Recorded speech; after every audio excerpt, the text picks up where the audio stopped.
کے حوالے سے ہم بات کریں، ہم اس تصوف کو مانتے ہیں جس میں ہم پہلے ایمان بالغیب لاتے ہیں،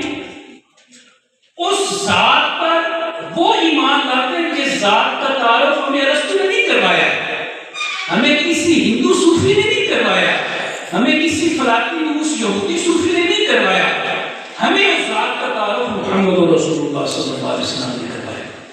پہلے ہمارا ایمان بالغیب ہے، اس کے بعد ہم اس کو انٹلیکچوئلائز کرتے ہیں، اس کے بعد ہم اپنے سارے عقلی گھوڑے، اپنے سارے مشاہدات، اپنی ساری 5 سینسز سے جو ہمیں علم حاصل ہوتا ہے اس کو گیدر کرتے ہیں،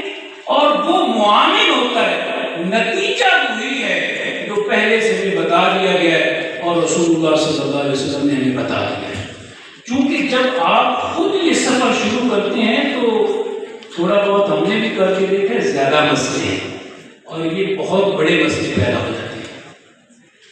حضرت مولانا محمد ذاکر رحمۃ اللہ علیہ کی ہستی کو جو میں نے پڑھا دیکھا، قرآن مجید کی اگر آیات کی روشنی میں دیکھیں کہ اللہ تعالیٰ نے اپنے نیک بندوں کی جو صفات بیان کی ہیں تو آپ کو نظر آئے گا کہ وہ نمونہ ہے۔ قرآن مجید نے فرمایا رجال اللہ تلہیہم تجارت ولا بیع عن ذکر اللہ، اللہ کے وہ بندے ہیں کہ تجارت، خرید و فروخت ان کو اللہ کے ذکر سے غافل نہیں کرتی ہے۔ قرآن مجید نے نیک بندوں کی صفت بیان کی، وَعِبَادُ الرَّحْمَنِ الَّذِينَ يَمْشُونَ عَلَى الْأَرْضِ هَوْنًا، رحمان کے بندے زمین پر آہستگی اور وقار کے ساتھ چلتے ہیں، وہ یہ نہیں کرتے تکبر کے ساتھ چلتے۔ آپ مولانا ذاکر علیہ رحمہ کی چال میں دیکھیں، آپ ان کی گفتگو میں دیکھیں، قرآن نے کہا ہے کہ وَلَا تَمْشِ فِي الْأَرْضِ مَرَحًا إِنَّكَ لَن تَخْرِقَ الْأَرْضَ وَلَن تَبْلُغَ الْجِبَالَ طُولًا، زمین پر اکڑ کے مت چلیے، آپ نہ تو اس کی تہہ تک پہنچ سکیں گے، نہ پہاڑوں کی بلندیوں کو چھو سکتے ہیں۔ آپ عاجزی کے ساتھ، ہمبلنس کے ساتھ چلیے۔ آپ کو مولانا محمد ذاکر رحمۃ اللہ علیہ کی شخصیت میں قرآن کے اس وقار کی جھلک نظر آئے گی کہ وہ زمین پر چلتے ہیں تو ایک عاجز اور ہمبل بندے کی حیثیت سے چلتے ہیں۔ قرآن مجید نے کہا کہ ان الذين قالوا ربنا الله ثم استقاموا تتنزل عليهم الملائكة الا تخافوا ولا تحزنوا وابشروا بالجنة التي كنتم توعدون نحن اولياؤكم في الحياة الدنيا وفي الآخرة ولكم فيها ما تشتهي انفسكم ولكم فيها ما تدعون نزلا من غفور رحیم۔ جن لوگوں نے کہا کہ ہمارا رب اللہ ہے، پھر استقامت کے ساتھ اس پر کھڑے ہو، فرشتے ان پر نازل ہوتے ہیں۔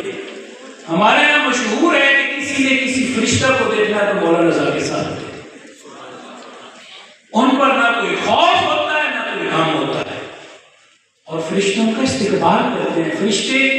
اللہ کے حکم سے ایسے لوگوں کو حفاظت کرتے ہیں، وَيَحْفَظُونَهُ مِنْ أَمْرِ اللَّهِ، وہ اللہ کے حکم سے حفاظت کرتے ہیں۔ آپ کو قرآن مجید کی عملی تصویر نظر آئے گی۔ آپ احادیث میں چلے جائیں، رسول اللہ صلی اللہ علیہ وسلم کی 3 احادیث میں سامنے رکھنا چاہوں۔ حضور نے فرمایا لا یؤمن احدکم حتی اکون احب الیہ من والدہ ووالدہ والناس اجمعین، تم میں سے کوئی شخص اس وقت تک مومن نہیں ہو سکتا جب میں اس سے سب سے زیادہ محبوب نہ ہو، اس کے والد والدہ اور پوری انسانیت سے۔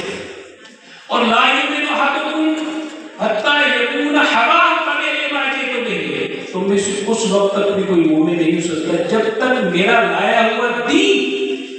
اس کے لیے پرائمری حیثیت اختیار نہ کر لے اور اپنی خواہش کو چھوڑ کر میرے دین کو اختیار نہ کر لے۔ اور لا یؤمن احدکم حتی یحب لاخیہ ما یحب لنفسہ،